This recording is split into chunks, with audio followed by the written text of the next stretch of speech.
Assalamualaikum warahmatullahi wabarakatuh. Yang terhormat, Ibu Nikmatuni Aya selaku dosen mata kuliah praktikum akuntansi biaya kelas AK2F Politeknik Negeri Semarang. Yang kami hormati Ibu Warida selaku dosen laboran mata kuliah praktikum akuntansi biaya kelas AK2F Politeknik Negeri Semarang. Dan yang kami banggakan teman-teman kelas AK2F serta audiens yang telah bersedia membaca dan mendengarkan materi yang akan kami sampaikan. Pada video kali ini, kami dari kelompok 1 kelas AK2F akan memaparkan materi mengenai ruang lingkup akuntansi biaya. Kelompok 1 terdiri dari saya, Agustin Dwi Hardiani nomor presensi 1, Ania Anika nomor presensi 2, Ani Arifah nomor presensi 3, Astia Wulandari nomor presensi 4, dan Hoirunisa nomor presensi 5. Baik, menginjak pemaparan yang pertama, yaitu mengenai pengertian dari akuntansi biaya.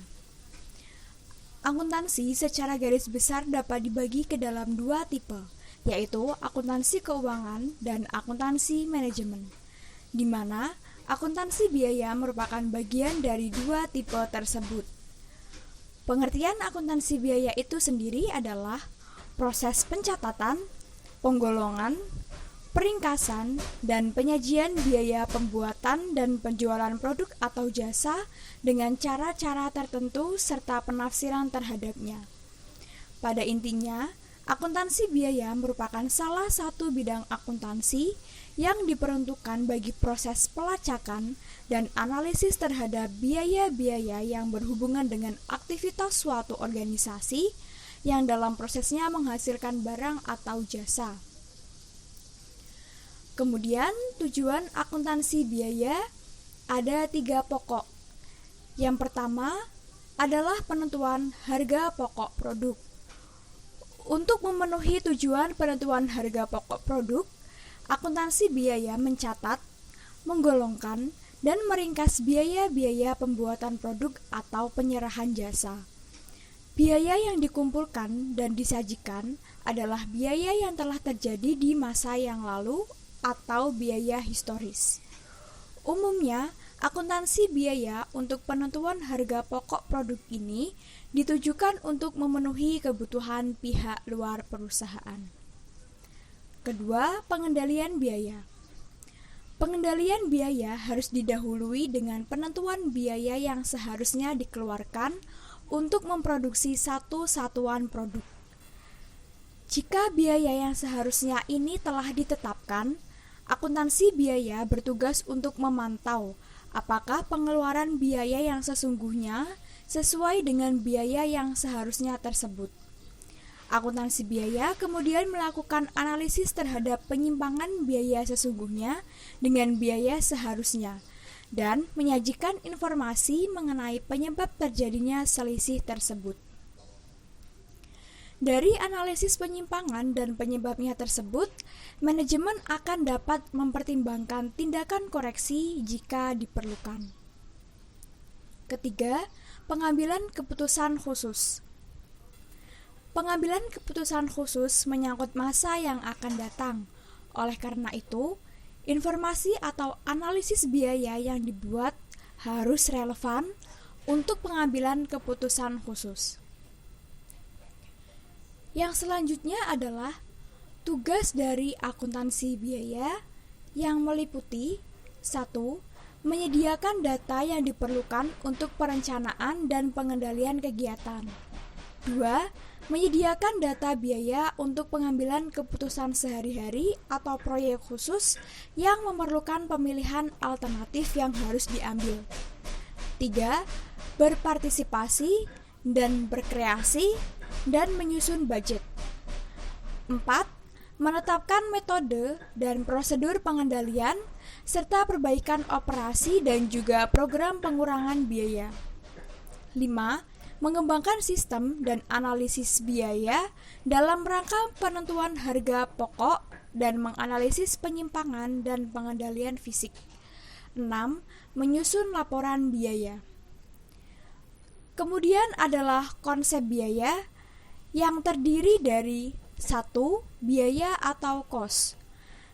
Dalam arti luas, biaya adalah pengorbanan sumber ekonomi yang diukur dalam satuan uang, yang telah terjadi atau yang kemungkinan akan terjadi untuk tujuan tertentu, yang dilakukan oleh perusahaan atau juga individu yang berhubungan langsung dengan output atau produk yang dihasilkan oleh perusahaan. Sedangkan dalam arti sempit, biaya dapat diartikan sebagai pengorbanan sumber ekonomi untuk memperoleh aktiva. Pengorbanan sumber ekonomi untuk memperoleh aktiva ini disebut dengan istilah harga pokok. Konsep biaya yang kedua adalah beban atau expense. Beban dapat didefinisikan sebagai aliran keluar yang terukur dari barang atau jasa yang kemudian ditandingkan dengan pendapatan atau revenue untuk menentukan laba. Beban dalam arti luas termasuk semua biaya yang sudah habis masa berlakunya yang dapat dikurangkan dari pendapatan. Yang ketiga ada kerugian atau loss. Jika pengorbanan sumber ekonomi tersebut tidak menghasilkan manfaat, maka pengorbanan tersebut merupakan rugi atau loss. Jika seorang pengusaha telah mengeluarkan biaya, tetapi pengorbanannya tidak mendatangkan pendapatan atau revenue, maka pengorbanan ini disebut rugi. Selanjutnya adalah klasifikasi biaya. Yang pertama, berdasarkan biaya dalam hubungannya dengan produk, yaitu ada biaya manufaktur, atau biaya produksi, atau biaya pabrik, dan biaya komersial. Biaya manufaktur atau biaya produksi atau biaya pabrik merupakan jumlah dari 3 elemen biaya, yaitu bahan baku langsung, tenaga kerja langsung, dan overhead pabrik.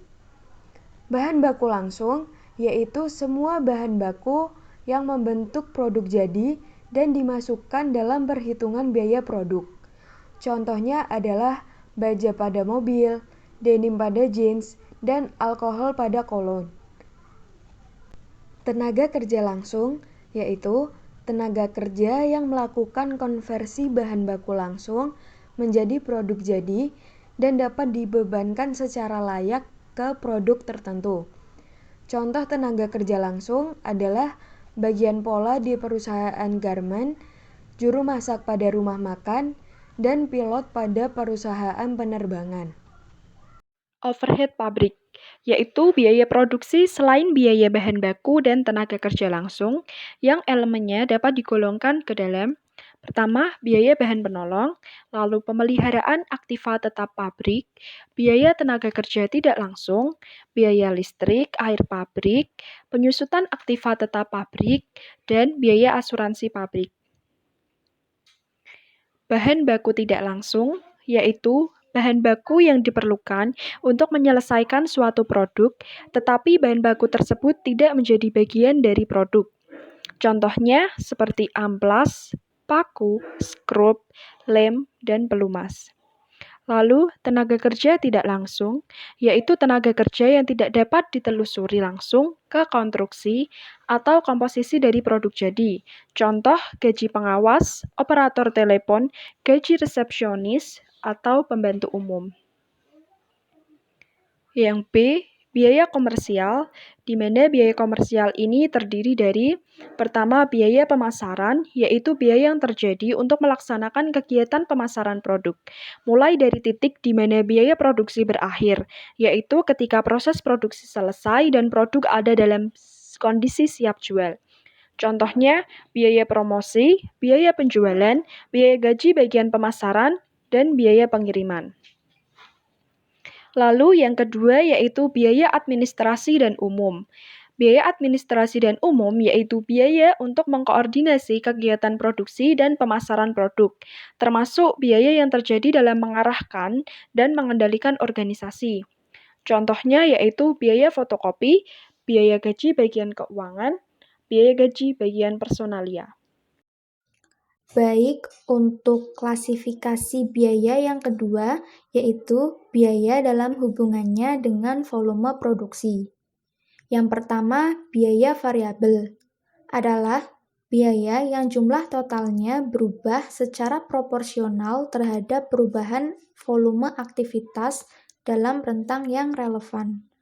Biaya overhead yang diklasifikasikan sebagai biaya variabel berikut beberapa contohnya: perlengkapan, royalti, bahan bakar, biaya komunikasi, peralatan kecil, upah lembur, biaya penerimaan, dan penanganan bahan. Yang B, biaya tetap, adalah biaya yang jumlah totalnya tetap, konstan dalam kisaran volume aktivitas tertentu atau rentang yang relevan. Jadi, biaya ini tidak dipengaruhi oleh perubahan volume produksi. Biaya overhead pabrik yang biasanya diklasifikasikan sebagai biaya tetap, berikut contoh-contohnya. Yang pertama, gaji eksekutif produksi. Yang kedua, gaji supervisor. Yang ketiga, depresiasi. Yang keempat, asuransi properti dan kewajiban. Yang kelima, pajak properti. Dan yang terakhir adalah gaji satpam dan pegawai kebersihan. Yang C, biaya semi variabel, adalah biaya yang totalnya akan berubah sesuai dengan volume aktivitas, akan tetapi perubahannya tidak sebanding. Biaya-biaya yang masuk dalam kategori semi variabel itu mempunyai unsur-unsur tetap dan variabel, maka biaya ini juga sering disebut sebagai biaya campuran atau mixed cost. Misalnya biaya listrik. Nah, contoh biaya overhead semi variabel adalah sebagai berikut. Yang pertama, inspeksi, selanjutnya pajak penghasilan, jasa departemen biaya, jasa bahan baku dan persediaan, jasa kantor pabrik, dan asuransi kecelakaan dan kesehatan. Klasifikasi biaya yang ketiga yaitu biaya dalam hubungannya dengan departemen produksi atau segmen lain.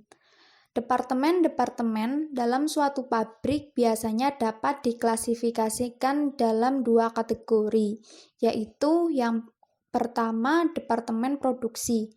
Departemen produksi menghasilkan produk dengan mengubah bentuk atau sifat dari bahan baku atau dengan merakit komponen. Contohnya departemen perakitan dan departemen pemotongan.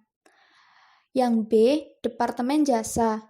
Departemen jasa memberikan pelayanan yang berkontribusi secara tidak langsung terhadap produksi produk tetapi tidak mengubah bentuk, rakitan maupun jenis dari bahan baku.